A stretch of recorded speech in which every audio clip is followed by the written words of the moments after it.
Robots Radio presents...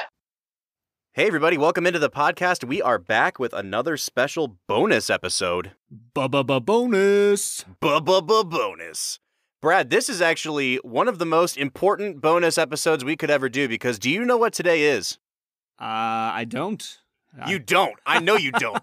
Pay attention more, Brad. This is the Film and Whiskey 100th episode today. Wow. We hit 100 today, folks. We thought it was actually going to be Monday for Double Indemnity, and I miscounted. So, whoops. Today is 100 episodes. And, you know, this weekend is the 4th of July. And we thought for our 100th episode, and coming up on such a big holiday, people are going to be outdoors, they're going to be drinking, you know, all day. Why don't we do an episode where we kind of walk through what it looks like to mix a cocktail? Brad, we really don't do cocktails on this show very often, if ever. I think this might actually be the first time we've featured a cocktail on the show. Bob, I'm so excited to get into cocktails. I mean, if there's anything better than straight whiskey, it's having whiskey with some friends as a mixer. Honestly, one of the ways that I got into whiskey drinking in general was literally still to this day, one of my favorite go-tos at a bar, a Jameson and ginger. Yeah. It's the easiest cocktail in the world. You mix a little bit of ginger ale with a little bit of Jameson and boom, you have an amazing drink. Absolutely. And Brad, we have people that listen to the show that aren't huge whiskey drinkers. And like you said, this is a great gateway into trying whiskey. And so today what we're going to do is we are going to break down in a very simple way how to make probably the world's most popular and famous whiskey cocktail, the Old Fashioned.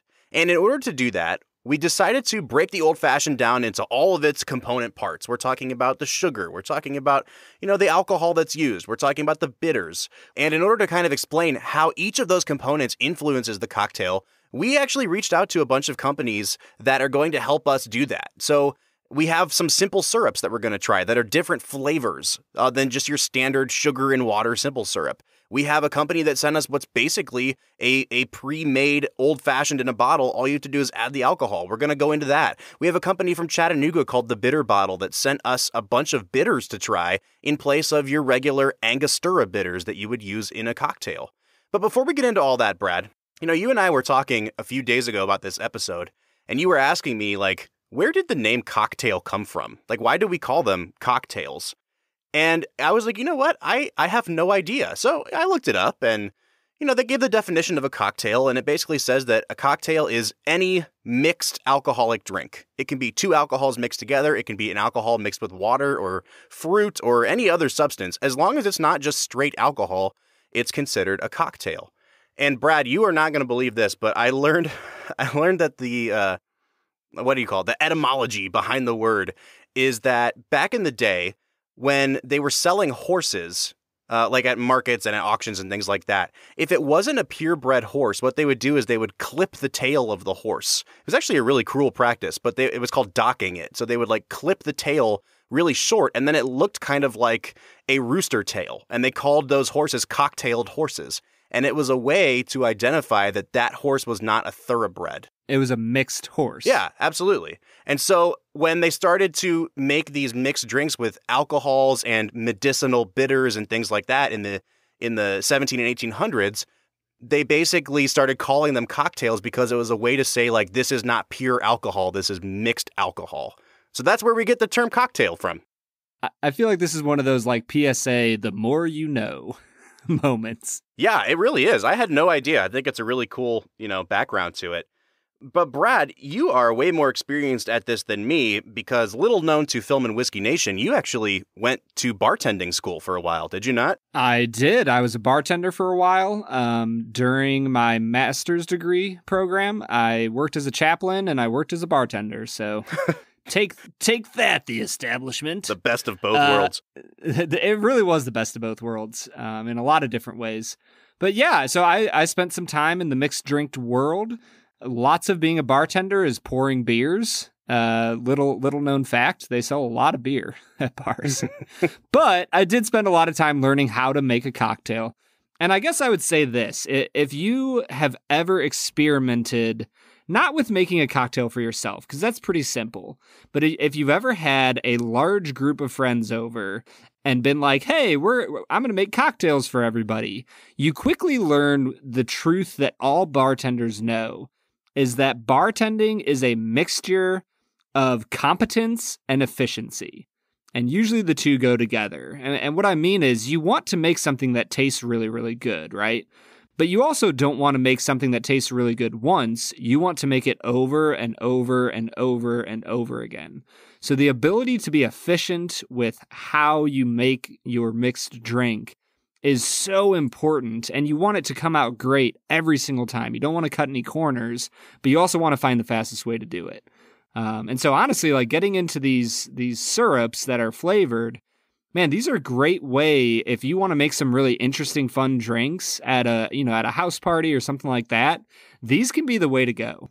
So I think what we're going to do today, Brad, is let's talk about the Old Fashioned. I mean, it is the classic whiskey cocktail. I want to tell people how to build one from the ground up, like the classic way. And then as we go through the episode, we're going to introduce these new ingredients. Let's swap out sugar for these flavored simple syrups. But before we get into those, let's kind of break down the Old Fashioned. Brad, I'm sure that you made tons and tons of these in your time as a bartender. What is it about the Old Fashioned that makes it the classic drink? Well, I think one of the beautiful things about it is that it's so simple. You take some simple syrup, you put it in the bottom of your glass, you muddle up an orange at the bottom, you throw in some bitters on top of that, you splash your whiskey on top, you mix it a little bit, boom, you have an Old Fashioned. Some people will add like a little bit of a mixer. They might add a little Sprite or ginger ale. That's perfectly acceptable. You finish by throwing that orange rind or a whole orange on top, and bam, you have your Old Fashioned. It's a really easy drink to make. But I think the appeal in it lies in the fact that for a lot of people, whiskey is just a little bit too powerful, right? They like the smell of it. My wife always says she'll take a nose of my whiskey and be like, oh, it lies, because whiskey to her smells good and she can smell some of that caramely vanilla sweetness, but then she tastes it and the alcohol is so forward that it just totally turns her off. So with an Old Fashioned, you kind of take a bite out of the alcohol, you throw some simple syrup in there, which if anybody wants to know, simple syrup is literally just sugar water. Yeah, that's all it is. And I mean, not to interject here, but like simple syrup is another thing that people experiment a lot with, but the basic formula is equal parts water and sugar by volume. Yep. If you want to make what's called a rich simple syrup, you can double the sugar to the water. I've seen people make brown sugar simple syrups, and we'll get into all that, but your basic recipe for simple syrup is equal parts sugar and water. You heat the water until all the sugar is dissolved, and there's your syrup. Yep, that's it. And so when you make an Old Fashioned, the beautiful thing about the flavor is that you still get that amazing caramel vanilla notes from the bourbon, which is usually used in an Old Fashioned. And then you get those nice citrus notes that kind of bite at you a little bit.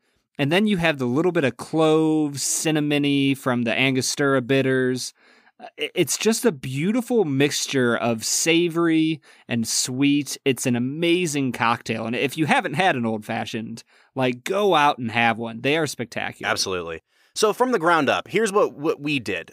Brad used simple syrup. I just went ahead and used granulated sugar. And if you're just using plain sugar, you put a teaspoon of granulated sugar in the bottom of a glass with a hefty bottom on it. You add 2 to 4 dashes of bitters. Usually what people use is a brand called Angostura bitters. You can get any kind of bitters that they sell in the liquor department at your local grocery store. 2 dashes is kind of the standard. I went a little bit higher. I like a little bit more bite and that kind of like herbal quality that it gives. So I went with actually 4 dashes of bitters in most of mine. You add a little splash of water if you're using granulated sugar, and you muddle that all together until you get kind of a nice paste formed at the bottom of the glass. Dump 2 ounces of either bourbon or rye on top of that, and then you stir it with ice, and you garnish with that orange peel like Brad was talking about. It is an incredibly easy drink to make. But Brad, that is enough talking. Let's get into trying some Old Fashions today. Now today we are using a bourbon and a rye that comes from the Blue Note Bourbon Company.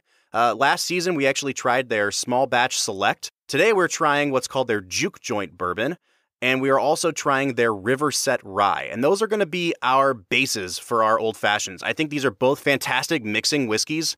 They have like just that nice subtle flavor of rye, a nice subtle flavor of bourbon. It's really good for kind of establishing a baseline. And so that's what we're going to be building with today. Brad and I have an Old Fashioned made with bourbon and an Old Fashioned made with rye in front of us right now. Brad, explain the difference that you're tasting in the two of them. Honestly, Bob, there's a lot of similarities. You're using the same ingredients for both outside of the rye.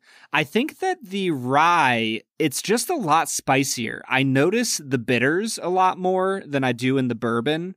I think if you're making a rye old-fashioned, you should probably go a little bit lighter on the bitters because you're already getting a little spicy with the whiskey. You're getting a little spicy with the Angostura.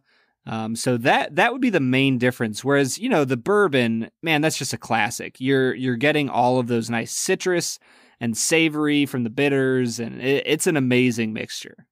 Yeah, one thing I definitely notice is that the natural flavors in bourbon tend to amplify everything else that's sweet around it in the glass. So like my bourbon old-fashioned, again, same proportions between the bourbon and rye, my bourbon old-fashioned tastes like 10 times sweeter than the rye.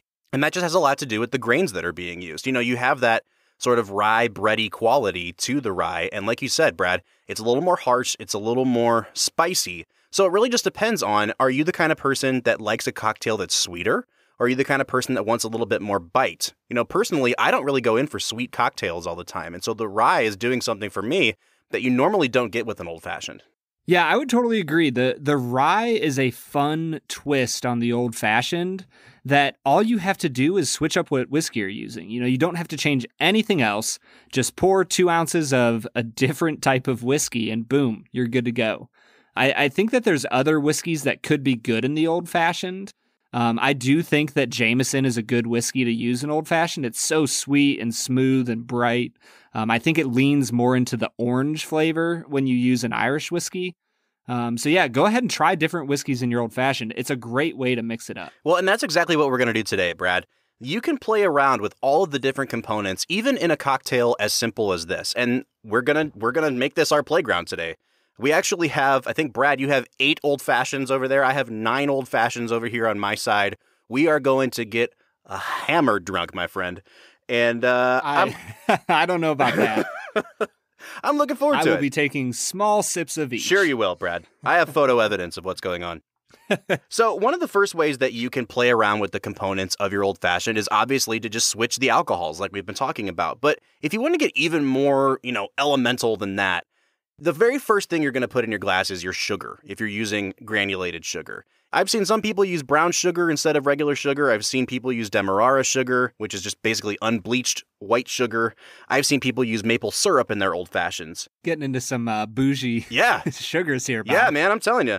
If you don't want to just use regular granulated sugar, then you can play around with your simple syrups. And that's why we have these 3 bottles that a company called Route 23 sent to us. Route 23 makes simple syrups. That's what they do. They're located in Columbus, Ohio. Brad and I are both Buckeyes, so we are happy to be highlighting a local business here. And they sent each of us 3 different kinds of their flavored simple syrups. We have one that is a cherry almond, one that's a vanilla ginger, and one that is a pear rosemary. And Brad, I want to see, first of all, when I just kind of take a little taste of each of these, they're very, very sweet, but the flavors really come through like really, really beautifully. Yeah, Bob, I think for me, all 3 of them definitely had distinct flavors. The cherry almond was good, but it didn't really, it didn't quite do it for me. The pear rose definitely was a unique flavor. I don't know if it's something I would want all the time, but I did like it. The vanilla ginger, though, I really love ginger as a flavor, so that one stood out to me. I really liked that vanilla ginger. Yeah, one of the things I really love, and I think my favorite one of these 3, Brad, is the pear rosemary. This one has a really subtle flavor. It's got this great kind of pear nectar flavor, but then you get that really kind of subtle herb underneath it as well. These retail for $10 a piece. You only use a 1/4 ounce in each drink, though. So, we're talking about like at least 16 drinks that you could make with this. We have little 4-ounce samples here. On their website, they sell 200 milliliter bottles. So it's actually much bigger than this. It'd be like a 6-ounce bottle. So you could make, 24 drinks? A lot. Yeah. So you're talking, yeah, basically. And what we did is we made an old-fashioned with each of these. So, Brad, walk us through. Which one do you want to start with? The one made with pear rosemary, the one made with cherry almond, or the one made with vanilla ginger? Let's start with the cherry almond. Cherry almond is actually their best-selling syrup. I asked them today, and they said people seem to really love the cherry almond. So let's get into it. It is interesting. On the very opening tip, I do kind of taste it almost tastes like a Code Red Mountain Dew or a cherry cola type of, like a cherry Coca-Cola. Mm-hmm. It definitely gives you those hints, but it's not overpowering. And I think the more I sip on this, the more I actually like how relaxed this cherry is. It's not going to knock you out of the park. Yeah, I think that the cherry is definitely the prominent note here. And so we made ours with bourbon. You could make it with rye. I do think that the bourbon kind of swallows up the syrup a little bit because you already have some of those natural cherry and vanilla flavors with the bourbon. So it basically just took your old-fashioned and made it a little bit sweeter even. So if you really like a sweet old-fashioned, I would highly recommend the cherry almond. Brad, what do you say we move into this vanilla ginger that we made with rye? Yeah, I think this one, the rye is definitely coming through. You're getting a little bit of that spiciness, but the ginger really gives you this nice pop, It pops in your mouth. It's a beautiful flavor. I really like it. Yeah, I like this a lot because it adds that vanilla character that rye typically doesn't have, so it makes the rye taste a little more bourbony. But with the ginger, it almost adds a layer of spice. I don't know how to explain it, Brad. It almost makes it taste a little bit scotchy, which is really, really interesting. This might be the best old-fashioned that we've had yet using the Route 23 vanilla ginger syrup. Yeah, I think that there's something about the ginger that, once again, I think what I'm finding about these Route 23s, they're not overpowering. And I think that's the danger when you get into syrups. A lot of syrups just become overpowering and you lose all of the other elements of what an old-fashioned should be. But Route 23 seems to have hit the nail on the head as far as using a 1/4 ounce of their product to 2 ounces of whiskey, and it makes a great old-fashioned. It really does. The very last one we have here is the Route 23 Pear Rosemary. Let's give it a sip, Brad. See, I can definitely taste the difference between that one and the cherry almond because we use bourbon for both of those. This one definitely has a lot more like herbal. It almost it almost amps up the bitters, if that makes sense. Like it's definitely a more bitter tasting experience. Yeah, it is. I will say this. I personally just don't like the flavor of pears. And so when I taste it, I go, yeah, that's a really nice pear flavor that I personally don't like. But I think about how like different people will judge, whether it's like food judging or things like that. At some point, they taste things that they don't like, but they can recognize, oh, that's a good flavor, even if I don't like that specific flavor. And that's kind of where I'm at with this one. So the reason that we're featuring Route 23 is kind of a way of sparking everybody's imagination. You can do whatever you want with simple syrups. You can add ginger, you can add fruit. As long as you're straining it out, then you have a fruit-infused simple syrup. But if you don't want to do it yourself, there are places like Route 23 that are doing these incredible flavor combinations that you can purchase online.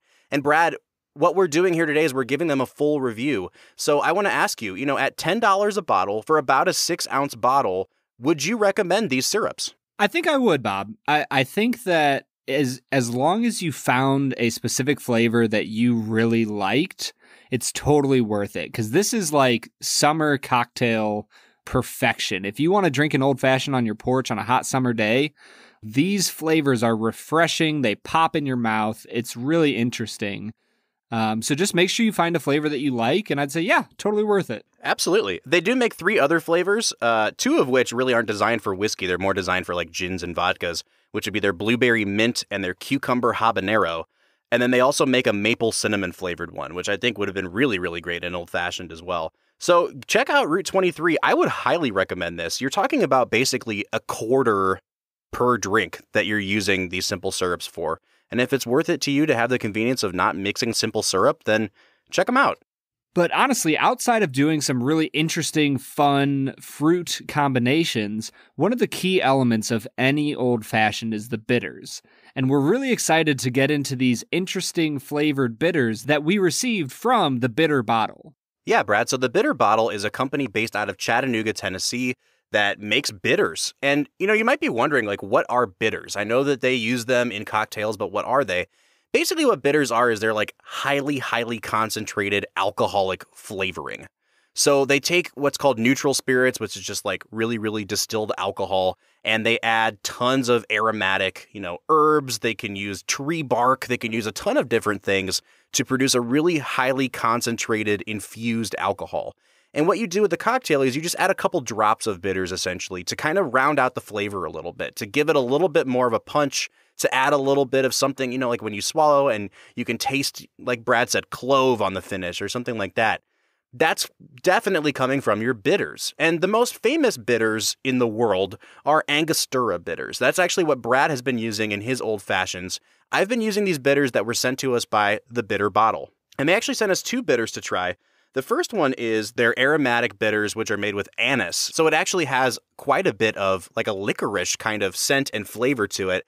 It's been really, really good to add that component to the Old Fashioned. That's kind of the baseline one that I've been using in all of my Old Fashions so far. And then secondly, they sent us a smaller bottle, which is actually their roasted dandelion root bitters. And I have no idea, Brad, what roasted dandelion root tastes like, but I have a side-by-side comparison here. You mean you don't roast, you don't grill your dandelion roots along with your burgers and steaks? Oh, am I missing out? I think maybe I'm missing out. I think you're totally missing out. So on my, my control Old Fashioned that I've been using, it definitely has this great licorice scent, this great licorice taste. Brad, are you a fan of black licorice? Bob, there might be nothing I despise more in this world outside of black licorice. So I'll just be totally honest that I am very biased going into that. So take that into account with what I say. No, yeah. And that's the thing is, like, not everybody is into anise. I do think it adds a really good component to a cocktail. Like, it doesn't make the cocktail taste like licorice, but it adds some of that sort of, that great spiciness underneath the regular flavors of the cocktail. The one that I used the roasted dandelion root in, it has more of almost like a toasted oat, malted barley kind of scent to it. It really does kind of smell like toasted grains, and it adds almost like a breakfast cereal kind of scent to your Old Fashioned. It definitely complements the bourbon more than the rye. I think it really, really helps to round things out. Brad, have you ever experimented with different flavors of bitters before? I have never tried any different bitters. I usually have only used Angostura, or there's a few like off-brand Angostura that you might use at the bar, but Angostura is pretty much it, man. Yeah, Angostura definitely is the most famous one. There's another one called Peychaud's bitters, which is used in a lot of drinks kind of like down in the South, like on the Bayou. There's a few specific cocktails that use those bitters. But these are fantastic, Brad, and they sell them in 4-ounce bottles. They cost $25 a piece. Here's the thing, though. Bitters are not cheap. Like, if you go to the liquor store and you try to pick up a bottle of Angostura bitters, it's probably going to cost you about somewhere between $15 and $18. So here you've got one that's $25, but it's a completely different flavor. You can see the ingredients list on their website online. Everything is organic. They try their hardest to keep everything sourced within Chattanooga where they are. And actually the whiskey that they use as their alcohol base is Chattanooga whiskey, which we've reviewed on this podcast before. So I really, really love the bitter bottle. If you are looking for a really interesting, kind of unique flavored bitters to kick things up a notch with your cocktails, I would highly recommend checking out the bitter bottle. But honestly, Bob, there is a certain point in your house party, or you might be, winding down at your derby party, and you're starting to think to yourself, man, like, I have mixed 87 drinks. If I have to mix one more drink, I'm going to wring my friend's neck. And when it comes to that point, you're feeling a little warm and fuzzy yourself. You don't feel like making another mixed drink. Oftentimes, there's a lot of companies that have syrups out there that do the mixing for you. You literally just have to mix the syrup in with some whiskey, and boom, you have a mixed drink. It cuts your prep time down in more than half. It's one of the easiest ways to make a drink, and we have been lucky enough that Proof Syrups sent us a few of their samples, and I'm really excited to try them with you, Bob. Yeah, so Proof Syrups were actually developed by a group of bartenders in Decatur, Georgia. And they wanted to be able to send their patrons home with everything they needed to make themselves an Old Fashioned or some other sort of cocktail. And so they sent us 3 different kinds of their syrups to try. The first one is an Old Fashioned flavor. The second one is maple bacon. And the third one is pecan. And we're going to try all 3 of them here with our Old Fashioned. So basically what we're doing is we're just swapping out our sugar or our simple syrup and our bitters with this. And it's literally just a ½ ounce of this syrup with 2 ounces of your preferred whiskey. So rye or bourbon. Brad, let's get into trying these Proof Syrups. Well, Bob, I'm already a little bit ahead of you. I've tried the proof just regular old fashioned, and I'll tell you what, man, I would not, if somebody served that to me in an opaque glass that I couldn't see if there was a garnish or what happened, I would believe that was just a normal old fashioned. The bitter flavor is just right. That orange citrusy notes are just there. This is a really good old fashioned that all I had to do was pour 1.5 ounces of this syrup, 2 ounces of my whiskey, boom, I was set. So I'll say this, Brad, I'm in a little bit different spot than you are. I think this is a really good mixer. I think that for me, there's not quite enough of a bitters flavor to this. I'd like a little bit more there. It's very sweet. But the thing that I love about this is that they leaned into the orange flavor. This definitely has some great orange flavoring to it. I would probably recommend either adding a dash of bitters or adding maybe 1/4 ounce more bourbon or rye. For me, it's just a little bit sweet. But you're right, Brad. If somebody served this to me at a restaurant, I would think that this was just mixed by hand like a regular old-fashioned. And literally all we did was 1/2 ounce of this, 2 ounces of whiskey. We made this one with bourbon. There's a tremendous amount of flavor in this, and it doesn't taste artificial. And I think that's the thing that really is the key here. It's not just a super sweet, high fructose corn syrup tasting syrup. It tastes like it has all the components of an old fashioned in it. Right, Bob. And that's the big fear, right? The big fear is that, this is going to taste processed. It's not going to taste fresh. I'm not going to taste a fresh orange in there. And it's going to be subpar because of that. And honestly, that's a worry that I have. I don't want to drink a subpar old fashioned. I want to drink something that's really good. And I'm not going to lie, Bob, this proof is really good. Yeah, it really is, Brad. So what do you say we keep it rolling here with the pecan flavored? Now, when they contacted us and said they were going to send us a bottle of each, the pecan is the one that really stood out to me. Pecan pie is my favorite kind of pie. It is just sugar on sugar. When I want to go sweet, I go overboard. And so I'm like, man, a pecan old-fashioned? That sounds incredible. So, Brad, we mixed this one with bourbon. What are you picking up on this pecan-flavored Proof Syrups old-fashioned? Huh.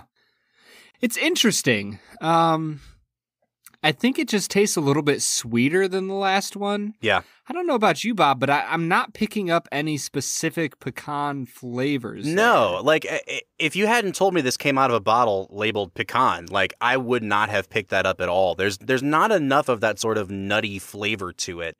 There's a really great liqueur called Rivulet that is pecan flavored, and it is the most delicious thing I've ever drank in my entire life. And I was kind of hoping this would be a little bit more like that.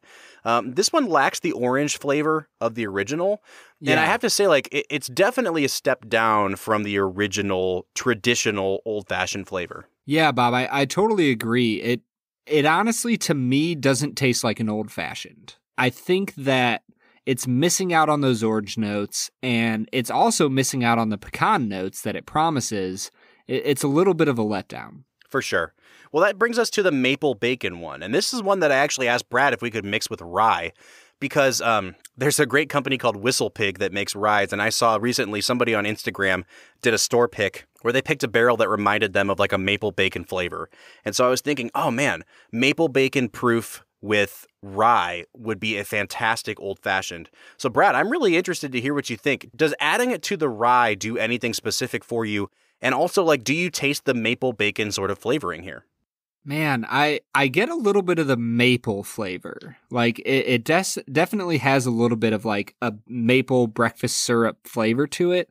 I'm not getting any bacon flavor in there, Bob. I'm not either. And I've seen them, Proof's Instagram account, they make drinks with a piece of bacon sticking out of the glass. And I'm like, okay, well, maybe that would infuse it a little bit. But yeah. I was really hoping for a little bit of that sort of great, salty, saline goodness in this. And I'm not really getting much of it. And it may be because we switched to rye for this one. It might be better with bourbon. But I actually just went back and forth between the maple bacon and the pecan again. And I can say definitively, after sipping the maple bacon, I can taste the pecan a lot more in that one than I can the bacon flavor in the maple bacon. Yeah, I would agree. The pecan is a little bit more obvious, but I would still just say it doesn't even taste like pecan to me. It just kind of tastes generally a little bit nutty. Mm-hmm. But I'm not getting a lot of pecan flavor. So I guess like my overall thoughts, the Proof's regular old fashioned is really good. I really, really like it. The pecan and the bacon, maybe if you're mixing your bacon one with a piece of bacon, go for it. But unfortunately, I just have to say that the other flavors aren't popping enough for me. Not quite in the way that the Route 23 did. Now, I will say the great thing about Proof is that just like Route 23, they're using all natural flavors here. I mean, their ingredients list is literally water, cane sugar, lemon oil, orange oil, and bitters. And it says right on there, like, when you crack this open, put it in the refrigerator because everything's perishable. And I like seeing that because it means they're not pumping it full of a bunch of preservatives, right? Each one of these bottles that was sent to us is 16 ounces. These are like hefty bottles. They make 32 drinks apiece. And they sent all 3 of them to both me and Brad. So they sent us 6 bottles of Proof syrup. They retail for $30 a piece. So we want to say, first of all, thank you to Proof for sending us $180 worth of product. Like, this is an insane amount of product. I can say definitively, I will be using all 3 of these bottles to mix drinks when friends come over to my house. I think it is totally worth, like, when you see a $30 price tag, you might be a little bit daunted by it, but the fact that these are 16 ounces and you only use a half ounce in each drink means you're getting 32 beverages worth out of your $30 investment. So for less than $1, you don't have to mix any beverages. You literally just dump whiskey on top of it and it's done. So I think the convenience factor, Brad, actually makes this worth it, especially if you're getting the traditional old-fashioned flavor. Yeah, I would 100% buy that traditional old fashioned, and that is what I would use to make my old fashions. I might still put a little bit of an orange garnish on top to make it look fancy and make it look like I put a lot of time into it. But really, it doesn't take that much time to chop up an orange into slices and throw it in there. So 100% recommend the Proof. If you really love the old-fashioned flavor, go ahead and try the bacon, try the pecan.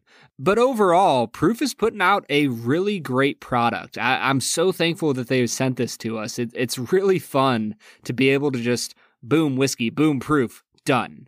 That's it. Yeah, I mean, like, think about it. If you were serving a ton of guests, you could literally just get a big bowl or a big pitcher and dump 1 bottle of Proof and a handle of bourbon on top of it, and you would have 32 pre-mixed beverages ready to go.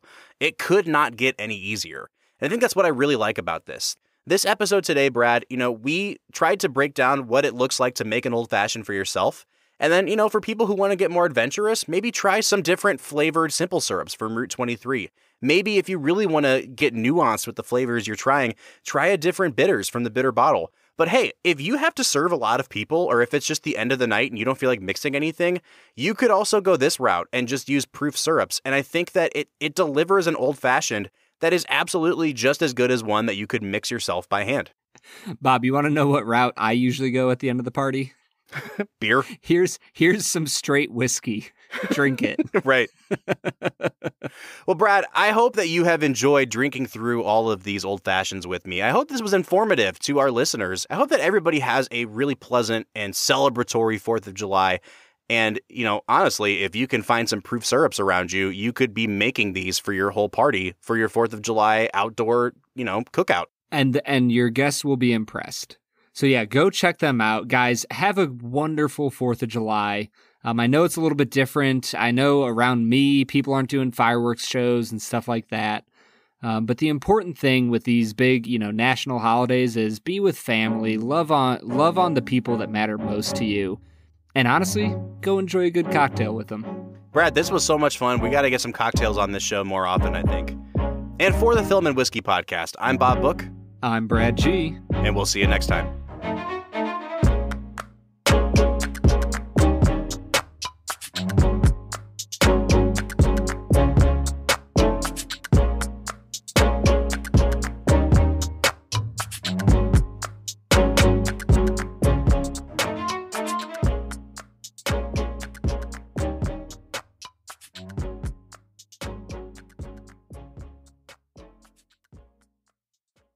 Hey everybody, if you've been listening to the podcast for any length of time, then you know that I am a huge nerd when it comes to movies. But the question is, what are you nerdy about? What is a thing that makes you nerd out more than anything? Is it video games? Is it D&D like Brad? We know you have something in your life that you like to be nerdy about, and for the inner nerd in all of us, there is a place called Loot Crate. It's a subscription service that sends all kinds of different bundles directly to your door with different kinds of themes. If you're a fan of the Robots Radio Network, you may want an Elder Scrolls themed box. You may want a Fallout box, a Marvel box. There's gaming, there's anime. There's tons of different subscription themes that you can sign up for at Loot Crate. The great part about a Loot Crate box is that they try to give you a variety of things each month that actually have more value in the box than what you would get buying each thing separately. And the best part is that we, as a part of the Robots Radio Network, are excited to be able to offer you a 15% off your first order with Loot Crate. If you're interested in checking out Loot Crate, make sure you use the link in our show notes. Go to the episode that we're listening, the show notes there, and click the exclusive link that we have there. And make sure you enter the code ROBOTSRadio at checkout. You have to do both things. Click the link and enter the code ROBOTSRadio for 15% off your first purchase from Loot Crate.